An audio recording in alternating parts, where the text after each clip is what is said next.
Salut à tous et bienvenue dans les aventures d'un Aspiboy. Je suis donc Michael et donc je suis atteint d'un trouble du spectre de l'autisme et je vous parle régulièrement des aventures qui me sont arrivées. Et pour aujourd'hui, je voulais vous parler un petit peu d'actualité puisque quelqu'un avec TSA a réussi à démarrer un train. Vous en avez peut-être entendu parler et donc je voulais parler justement aujourd'hui des situations où les autistes n'ont pas forcément conscience du danger.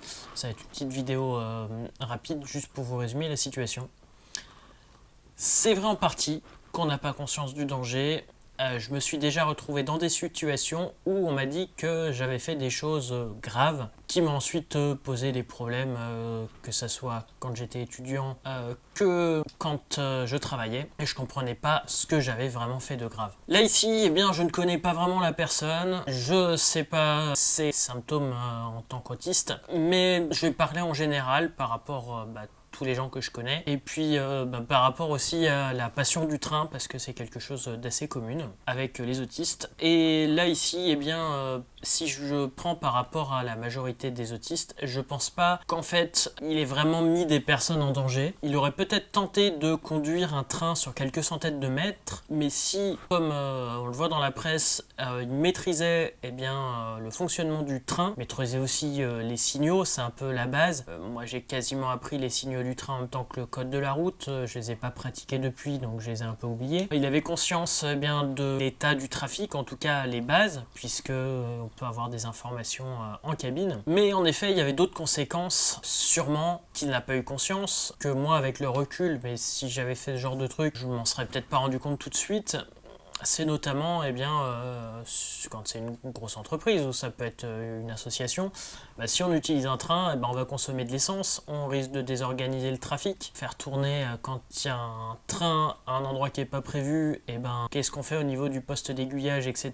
Comment on fait au niveau des sillons, RFF, etc. Je suppose qu'il avait les bases de ça, mais techniquement, s'il y a un train qui n'est pas prévu, c'est pas comme une voiture sur une autoroute, on peut pas faire rajouter un train comme ça. Là, j'en suis pas sûr qu'il en ait eu conscience. Moi, j'en ai conscience maintenant en voyant avec le recul, mais je pense pas qu'il ait conscience de ça. Mais je pense que c'était vraiment juste pour essayer de conduire vraiment un train, comme quand on conduirait une voiture, parce que c'est vrai que c'est super frustrant de tout connaître sur le sujet sans pouvoir pratiquer. Et là, c'est un sujet que je connais, parce que il y a des fois, il y a plein de trucs qu'on aimerait faire, qu'on peut pas pratiquer, pour des problèmes de communication. C'est l'autisme, mais aussi parce que on peut avoir des troubles 10 ou des TDAH qui fait qu'on peut pas conduire un train ou on peut pas conduire correctement une voiture. Et c'est assez frustrant, surtout si on maîtrise le truc. Je connais bien cette situation de frustration, je la ressens régulièrement, même si moi j'ai pu approcher du matériel cher, j'ai pu en toucher un petit peu, notamment en rapport avec mes intérêts restreints, donc photo et vidéo, donc on est moins cher qu'un train, mais on peut être sur des appareils photo à 45 000 euros. Oui, c'est une situation qui m'est arrivée. Vu les soucis que ça m'a apporté, donc ici, moi j'ai pas touché à l'appareil photo à 45 000 euros, de peur de le casser. Par contre, il m'est arrivé des gaffes sur du matériel un peu moins cher. Donc j'ai conscience de ça, mais il a fallu qu'il m'arrive des gaffes, qu'on n'a pas conscience en effet de tout ça. Et pour éviter de mon côté ce genre de soucis, je préfère avoir mon propre matériel, même si c'est beaucoup moins cher ou du vieux matériel. Alors pour les trains c'est un peu plus compliqué, parce que même si on aurait beaucoup de chance à récupérer une vieille loco ou un vieil autorail, déjà ça va être compliqué à transporter, et ensuite le faire circuler, c'est compliqué dans son jardin, sauf si on achetait une ancienne base militaire. Donc je peux comprendre que ça soit frustrant. Et puis les trains, c'est quand même quelque chose qui est assez commun chez les autistes. Et je sais que moi, par exemple, je suis assez dangereux en conduisant une voiture. Alors même si j'aimerais bien, par exemple, conduire un vieux Z2, je sais que je serais pas moins dangereux qu'en voiture. Donc, puis j'aurais vraiment peur de me faire prendre. Mais si il nous est pas arrivé de trucs avant qui fait qu'on a vraiment cette peur, ça peut être facile à faire. Je voulais parler de ça parce qu'en fait, les commentaires dans les médias sont vraiment... il y en a eu quelques-uns de vraiment négatifs. Et depuis que j'ai eu mon diag, j'ai retrouvé ce genre de commentaires, pas forcément pour les trains, mais pour les gens qui ont travaillé avec des autistes, ou même des gens qui ont travaillé avec des autistes non diagnostiqués, je vous raconterai un jour une histoire qui m'est arrivée, qui m'a fait perdre mon poste. Donc là, c'était pour la supervision des réseaux électriques. Mais certaines personnes disent qu'on est complètement fou, ou autistes, en fait, ils ne voient pas déjà la différence entre l'autisme ou d'autres troubles mentaux. Et donc tous ceux qui ont ce genre de troubles, c'est-à-dire sûrement 2-3% de la population française, devraient être enfermés définitivement. Comme ça, on est tranquille. Et ça veut dire que tous les artistes, tous les gens qui peuvent avoir ces troubles-là, qui sont capables de faire beaucoup de choses, même des fois, je pense, beaucoup plus que les personnes normales, on n'a qu'à nous tuer, et puis comme ça, on est tranquille. Donc, tous ces commentaires-là m'ont fait franchement peur. Alors bien sûr, tout ce qu'on trouve sur Internet, c'est peut-être, pour certaines personnes, c'est peut-être juste comme ça pour le fun, mais en tout cas, moi, ça m'amuse pas, et ça fait un peu peur.